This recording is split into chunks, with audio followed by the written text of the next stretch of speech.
नमस्कार देखंतु आज एक नया वीडियो रे आपनको स्वागत। तो देखंतु फ्रेंड एठी आज गोटे न्यू जॉब नोटिफिकेशन टी आसी जाईची। तो आपण मानक पय न्यू वीडियो देखंतु आपण माने जदि वीडियो टी जदि भल लागिवो कले आपण माने गोटे छोटे सब्सक्राइब गोटे कर दियंतु एवं लाइक करंतु और वीडियो टी केमति लागिला कमेंट करके कहंतु। तो चलंतु वीडियो स्टार्ट करिया।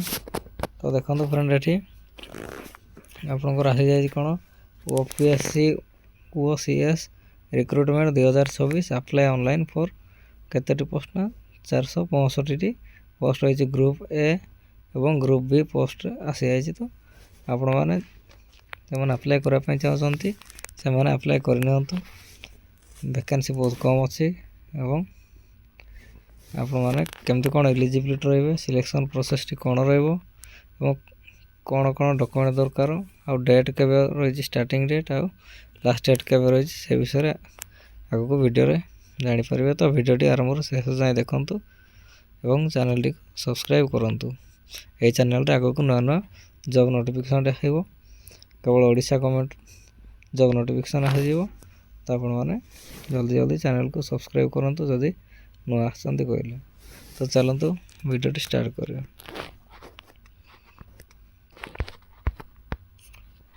तो देखो ये आपणकर OPSC Odisha civil service exam 2024। तो देखो आपणकर ये प्रथम देखो कंपनी नेम देजी ओडिशा पब्लिक सर्विस कमिशन बा OPSC Odisha public service commission तरफ। तो यहाँ पोस्ट आसी देखो पोस्ट नेम रोज कौन ओडिशा सिविल सर्विस बा ओसीएस एग्जामिनेशन 2025 नोटिफिकेशन। तो ग्रुप ए एवं ग्रुप बी सर्विस रही 465 पोस्ट वैकेंसी रही आपणकर ये। तो जो मैंने अप्लाई करने चाहते से मैंने जल्दी अप्लाई करनी। ग्रुप ए एवं ग्रुप बी रे वैकेंसी रही एवं पोस्ट कौन कौन रही है आपण मैंने वीडियो रे आगे को जानी पारिबे।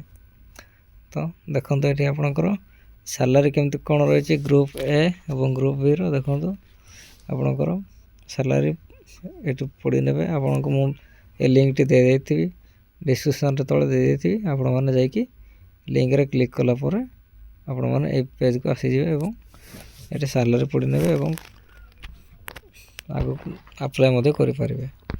तो चलो देखियो एटी क्वालिफिकेशन आपनकर कोन रहउची ना a candidate must hold a bachelor degree from any recognisation university. तो आपण माने बैचलर डिग्री करथिबे कहले आपण माने जे कोनसी एरा अप्लाई मते करि परिबे। तो यार एज लिमिट देखंतु एज लिमिट होची 21 रु 42 वर्ष भीतर आपनकर एज लिमिट हेतले आपण माने अप्लाई करि परिबे केवल 21 रु एबव। तो जे माने 21 रु एबव एज अछि एवं जे माने ग्रेजुएशन करिसंती से माने अप्लाई करि परिबे ए जॉब। तो देखंतु स्टार्टिंग डेट रोज आपणकर 20/1/2026 रे स्टार्टिंग डेट रोज आपणकर। तो आगो को अच्छी स्टार्टिंग डेट ऑलरेडी स्टार्ट है ही नहीं आगो को स्टार्ट होगा को जाउची। तो देखो 20/1/2026 रे आपण माने अप्लाई करि परिबे आवेदन करि परिबे। यार लास्ट डेट टी रोज देखंतु लास्ट डेट रोज 20/2/2026। तो 5टा PM सुधा आपण माने अप्लाई करि परिबे एवं यार साइट क्लोज हो ना अप्लाई बा रजिस्ट्रेशन साइटा क्लोज हो। तो देखो तो ये केवल गोटे मास वैकेंसी रोज यार apply date to last date पर्यंत 20/1/2026। तो आपनकर केवल गोटे मास मात्र 1 मंथ रोज आपनकर अप्लाई डेट डिस्टेंस।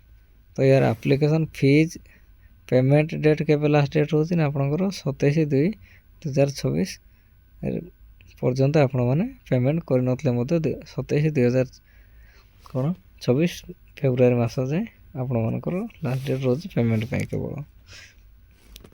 तो आपण माने अप्लाई करंतु जदि वीडियो रे जदि बुझी पारले नै कहले आपण माने कमेंट बॉक्स रे कमेंट करि कहंतु मु आपनको पुणी थोड़ा गोटे वीडियो माध्यम रे जणाई देबी। तो देखंतु एठी आपणकर कौन ना वैकेंसी कौन रही ग्रुप ए एवं ग्रुप बी रे कौन कौन वैकेंसी रोची। ତ ଆପଣମାନେ ଦେଖିନେବେ। ତ ଦେଖନ୍ତୁ ଏଠି ଆପଣଙ୍କର ପୋଷ୍ଟ ଏବଂ ସର୍ଭିସ୍, ଗ୍ରୁପ୍ ଏବଂ ସ୍କେଲ୍ ଅଫ୍ ପେ। ତ ଦେଖନ୍ତୁ ଆପଣଙ୍କର କେଉଁ ପୋଷ୍ଟ କେଉଁ ସର୍ଭିସ୍ କ'ଣ ରହୁଛି। ଦେଖନ୍ତୁ ଓଡ଼ିଶା ପୋଲିସ ସର୍ଭିସ୍ ବା ଗ୍ରୁପ୍ ଏ ରହୁଛି ଜୁନିୟର ବ୍ରାଞ୍ଚ। ତ ଗ୍ରୁପ୍ ଏ ଏଇଟା। ତ ଆପଣଙ୍କର ସ୍କେଲ୍ ଅଫ୍ ପେ ରହୁଛି କ'ଣ ନା ଦେଖନ୍ତୁ 56,100 ଲେବୁଲ୍ 12 ଯାଏଁ ରହିଛି। ସେଲ୍ଭାର in the pay matrix under ORSP rules 2017 ଏଗୁଡ଼ା ରହୁଛି। ତ Odisha taxation and account service, ତ ଆପଣଙ୍କର ଗ୍ରୁପ୍ ବିରେ ରହୁଛି Odisha taxation and account service. ତ ଏଠି ଦେଖନ୍ତୁ ପେ ଅଫ୍ ସ୍କେଲ୍ ରହୁଛି 44,900। ତ ଏତିକି ଆପଣଙ୍କର ସ୍କେଲ୍ ଅଫ୍ ପେ ରହୁଛି। ତ ଚାଲନ୍ତୁ ଦେଖିବା ନେକ୍ସଟ କେତେ କ'ଣ ରହିଛି ଆହୁରି। ଆଉ ରହିଛି ଦେଖନ୍ତୁ ଓଡ଼ିଶା କୋଅପରେଟିଭ୍ ସର୍ଭିସ୍, ଏଇଟା ପୋଷ୍ଟ ରହୁଛି। ତ ଗ୍ରୁପ୍ ବିରେ ଏ ପୋଷ୍ଟଟି ରହୁଛି।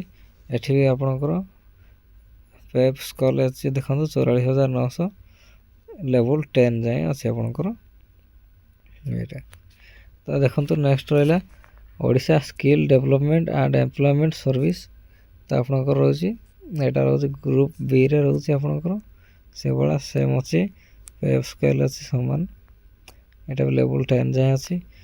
ତ ଦେଖନ୍ତୁ ନେକ୍ସଟ ରହିଲା ଓଡ଼ିଶା ଲେବର ସର୍ଭିସ୍, ଏଇଟା ରହୁଛି ଗ୍ରୁପ୍ ବିରେ ଭେକେନ୍ସି ରହିଛି Odisha labour service.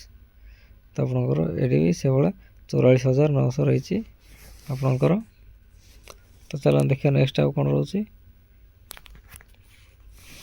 Odisha excise service, ଏଇଟା ଗ୍ରୁପ୍ ବିରେ ରହୁଛି ଓଡ଼ିଶା ଏକ୍ସାଇଜ୍ ସର୍ଭିସ୍। ତ ଏଇଟା ବି ସେଭଳିଆ 44,900 ରହିଛି ଲେବୁଲ୍ 10 ଯାଏଁ। ତ ଓଡ଼ିଶା ଟୁରିଜିମ୍ ସର୍ଭିସ୍, ଏଇଟା ରହୁଛି ଗ୍ରୁପ୍ ବିରେ ରହୁଛି ଭେକେନ୍ସିଟି ଓଡ଼ିଶା ଟୁରିଜିମ୍ ସର୍ଭିସ୍, ଏଇଟା ବି 44,900। ତ ଲେବୁଲ୍ 10 ଯାଏଁ ରହିଛି। ତ ଦେଖନ୍ତୁ category wise vacancy breakup total 465 ଏଇଠି ଭେକେନ୍ସି ଦେଖାଉଛି। କେଉଁ କ୍ୟାଟେଗୋରୀ କେତେ ଭେକେନ୍ସି ରହିଛି ଆପଣମାନଙ୍କୁ ଏଇଟା ଜାଣିପାରିବେ। ଦେଖନ୍ତୁ ଆପଣଙ୍କର କେଉଁ କ୍ୟାଟେଗୋରୀ ପାଇଁ କେତେଟି କ'ଣ ରହିଛି ଦେଖନ୍ତୁ। ଟୋଟାଲ୍ ଭେକେନ୍ସି ରହିଛି ଆପଣଙ୍କର 465ଟି, ଓମେନ୍ସ ପାଇଁ ରହିଛି 104ଟି ଏବଂ ଅନରିଜର୍ଭ କ୍ୟାଟେଗୋରୀ ପାଇଁ ରହିଛି 155ଟି ଟୋଟାଲ୍ ଏତିକିରେ।